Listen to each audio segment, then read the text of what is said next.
الرحمن الرحیم۔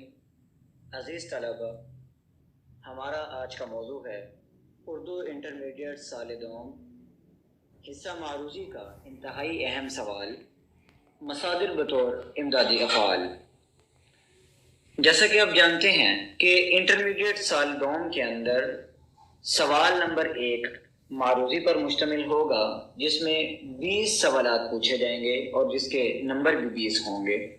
پہلے 5 سوالات حصہ نثر میں سے، دوسرے 5 سوالات مطابقت اور حروف کا استعمال، تیسرے 5 سوالات یعنی 11 سے 15 سوالات رموز اوقاف، اور آخری 5 سوالات مصادر بطور امدادی افعال کے اصولوں پر مشتمل ہوں گے۔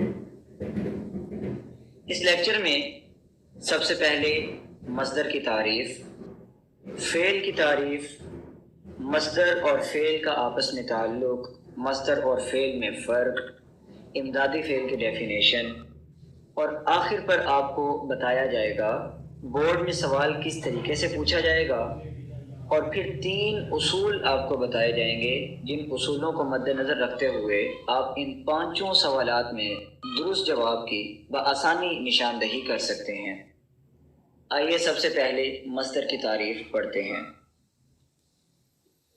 ایسا لفظ جس میں کسی کام کا کرنا یا ہونا پایا جائے اور 3 زمانوں میں سے کوئی زمانہ موجود نہ ہو۔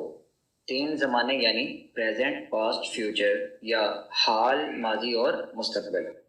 اردو میں اس کی علامت نون الف نا ہے، مثلا دینا، لینا، آنا، جانا، ڈالنا، رہنا، سونا وغیرہ۔ ان الفاظ میں کسی کام کا کرنا یا ہونا بھی پایا جا رہا ہے اور 3 زمانوں میں سے کوئی زمانہ بھی موجود نہیں ہے۔ نہیں معلوم کہ دینا کس زمانے کی بات ہے، اور اس میں نون الف نا کی علامت بھی آ رہی ہے۔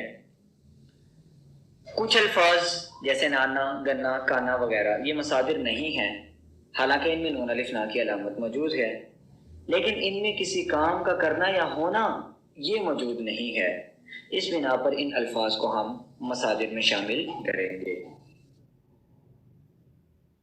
افعال، فعل کی جمع ہے۔ فعل ایسا بامعنی لفظ ہے جس میں کسی کام کا کرنا یا ہونا 3 زمانوں ماضی، حال اور مستقبل میں سے کسی ایک زمانے میں پایا جائے۔ مثلا آیا، آتا ہے، آئے گا۔ آیا پاسٹ کی مثال ہے، ماضی کی مثال ہے۔ آتا ہے فعل حال یا پریزنٹ کی مثال ہے، اور آئے گا فیوچر کی مثال ہے۔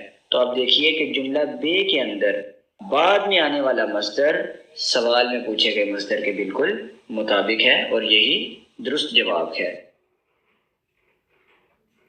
یہاں مصدر ہونا اور اس سے ملتے جلتے 4 جملے پوچھے گئے ہیں، ان میں سے درست جواب کی نشاندہی کرنی ہے۔ تو سب سے پہلا اصول کہ سب سے پہلے 2 افعال والے جملے کی نشاندہی کریں اور دونوں افعال جملے کے آخر میں ہوں۔ تو ہم 2 افعال والے جملوں کی نشاندہی کرتے ہیں۔ پہلا جملہ، اس میں 2 افعال ہیں، چل رہی۔ دوسرے جملے میں بھی 2 افعال ہیں، ہونا اور چاہیے۔ تیسرے جملے میں بھی 2 افعال ہیں، آئے، ہوئے ہیں۔ اور چوتھے جملے میں بھی 2 افعال ہیں، ہو گیا ہے، ہونا اور گیا، جانا۔ دوسرے اصول کے مطابق جملے کے آخر میں آنے والے دونوں افعال کا مصدر تلاش کر لیں۔ 4 جملوں کے اندر 2 افعال موجود ہیں، تو اب ہم ان سب کا مصدر تلاش کریں گے۔ چل کا مصدر چلنا، رہی کا مصدر رہنا، ہونا کا مصدر ہونا، چاہیے کا مصدر چاہنا، آئے کا مصدر آنا اور ہوئے کا مصدر ہونا، ہو گیا میں ہو کا مصدر ہونا اور گیا کا مصدر جانا ہے۔ تلاش کیے گئے مصادر میں دیکھیں کہ کس جملے میں بعد میں آنے والا مصدر سوال میں پوچھے گئے مصدر کے مطابق ہے۔ تو آپ دیکھیے کہ پہلا جملہ، کیا اس میں بعد میں آنے والا مصدر رہنا سوال کے مطابق ہے؟ ہرگز نہیں۔ اسی طرح دوسرے جملے میں چاہنا سوال میں پوچھے گئے مصدر ہونا کے مطابق ہے؟ بالکل نہیں۔ تیسرے جملے میں بعد میں آنے والا مصدر ہونا سوال میں پوچھے گئے مصدر کے مطابق ہے تو یہ ہمارا درست جواب ہوگا۔ اسی طرح چوتھا جملہ دیکھ لیجئے کہ مکمل ہو گیا ہے، اس میں بعد میں آنے والا مصدر سوال میں پوچھے گئے مصدر کے مطابق نہیں ہے، تو یہ ہمارا درست جواب نہیں۔ درست جواب کیا ہے؟ گھر میں مہمان آئے ہوئے ہیں۔ اس جملے کے اندر آئے اصل فعل ہے، جبکہ ان کا معاون فعل ہوئے ہیں جو کہ ہونا مصدر سے بنا ہے، تو یہ وہ درست جملہ ہے جس کے اندر ہونا مصدر امدادی فعل کے طور پر استعمال ہوا ہے۔ عزیز طلبہ، ان اصولوں کو مد نظر رکھتے ہوئے آپ حصہ معروضی میں پوچھے گئے آخری 5 کے 5 سوالات کے درست جواب کی نشاندہی کر سکتے ہیں۔